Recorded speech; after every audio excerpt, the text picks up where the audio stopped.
দেশ বাঁচাতে হবে, রাজ্য বাঁচাতে হবে, গোটা পশ্চিমবঙ্গের সঙ্গে গোটা দেশে বেকার ছেলে মেয়েদের মাথা উঁচু করে বেঁচে থাকার জন্য একটা খেটে খাওয়ার সবকটা জায়গা চাই। তাই এই লড়াইটা আমাদেরকে লড়তে হবে, আর এই লড়াইটা আমাদেরকে জিততেও হবে। কমরেড অলোকেশ দাসকে 400 হাতের তারা চিহ্নে ভোট দিয়ে বিপুল ভোটে জয়যুক্ত করুন।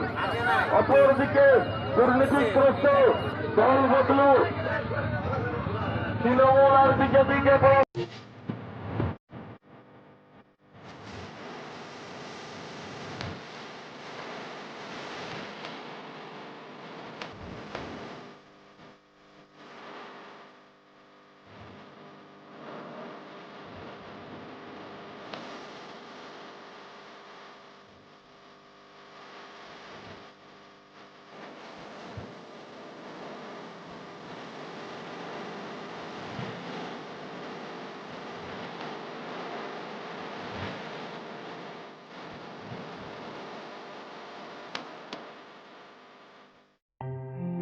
আসন্ন লোকসভা নির্বাচনে রাজ্যের প্রতিটি প্রান্তে বামফ্রন্ট প্রার্থীদের জয়ী করুন।